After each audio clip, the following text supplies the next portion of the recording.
Assalamualaikum warahmatullahi wabarakatuh. Hamdan wa syukran lillah, summa salatan wa salaman ala rasulillah ma ba'd. Baik, nama saya Edi Rizky Mulyono dari program studi pendidikan bahasa Arab lokal 3. Baik, saya ingin sedikit menjabarkan terkait tentang pengkajian dan penelitian studi Islam. Studi Islam merupakan usaha sadar dan sistematis untuk mengetahui dan memahami serta membahas secara mendalam tentang seluk-beluk serta hal-hal yang berhubungan dengan agama Islam, baik berhubungan dengan ajaran, sejarah maupun praktek-praktek pelaksanaannya secara nyata dalam kehidupan sehari-hari. Sepanjang sejarahnya, maka sesungguhnya bisa dipastikan bahwa objek yang menjadi sasaran dalam penelitian studi Islam adalah agama Islam itu sendiri.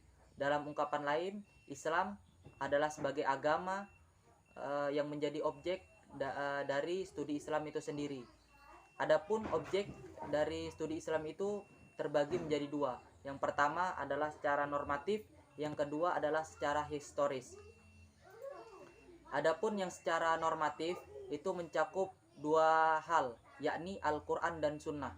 Yang mana Al-Quran dan Sunnah ini memiliki sifat yang absolut atau tidak bisa atau memiliki kebenaran yang mutlak kebenarannya, tidak bisa diganggu gugat oleh hal-hal yang lain.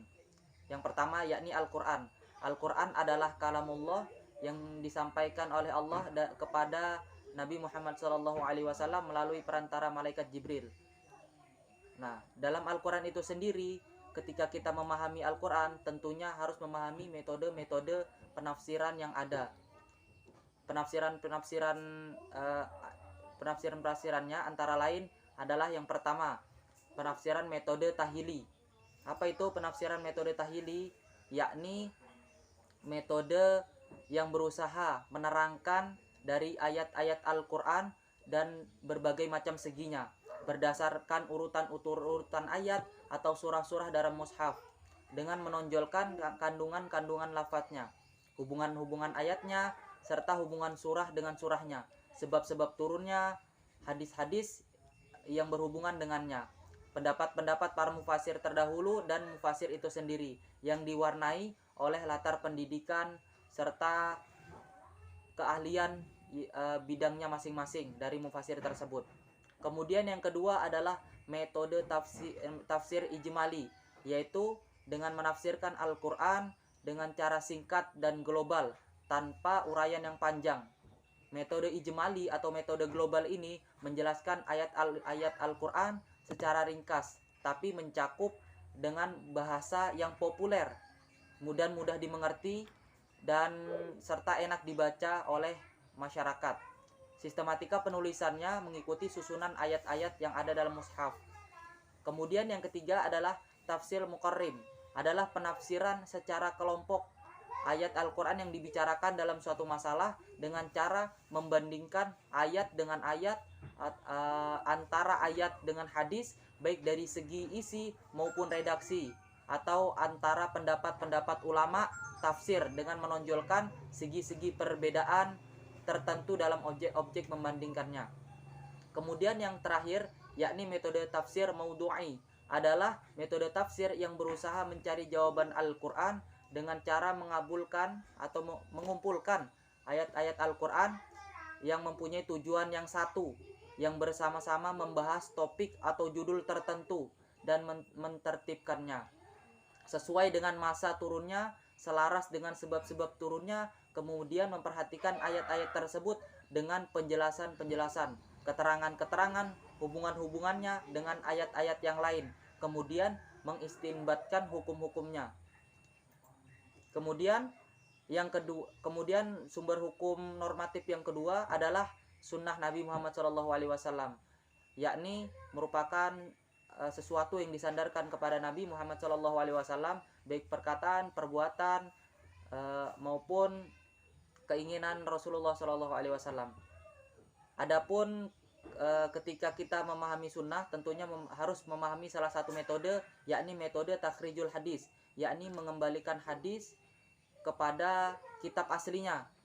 Apa tujuan dari metode ini? Agar kita bisa memastikan atau menjamin bahwa hadis atau sunnah Nabi tersebut benar-benar terdapat dalam kitab yang sahih atau yang kuat, bukan berasal dari hadis-hadis yang palsu atau buatan orang-orang yang tidak senang dengan agama Islam.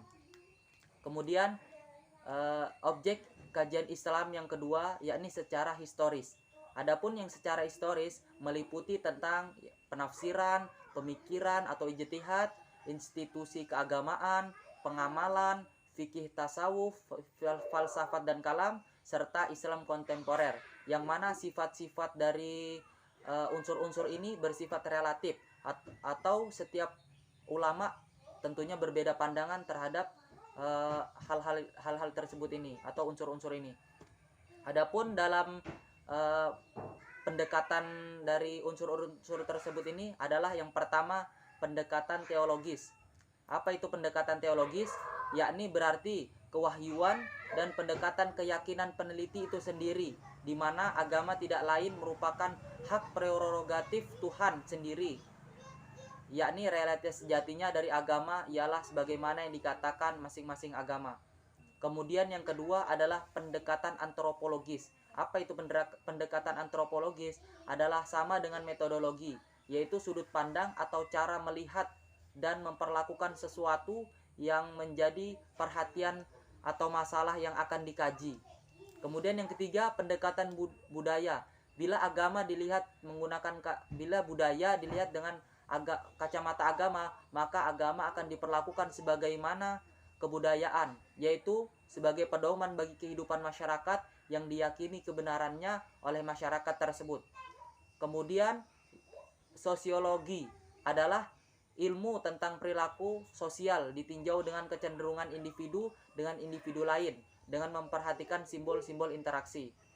Kemudian selanjutnya adalah pendekatan psikologi, yakni merupakan usaha untuk memperoleh sisi ilmiah dan aspek-aspek batini melalui pengalaman-pengalaman keagamaan.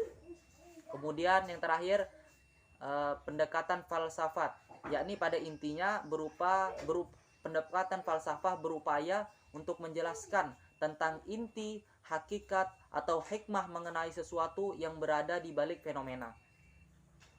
Kemudian dalam Islam kontemporer itu terdapat dua teori. Yang pertama adalah teori hudud, yakni teori tentang hukum-hukum yang berasal dari syariat Islam, dan yang kedua adalah teori pribumisasi, yakni teori yang berasal dari masyarakat atau orang-orang setempat tersebut. Kemudian apabila dua hukum ini diterapkan, tentunya dapat menyelesaikan masalah atau problematika kontemporer yang terjadi pada masyarakat itu sendiri. Mungkin itu penjelasan saya terkait tentang pengkajian dan penelitian studi Islam.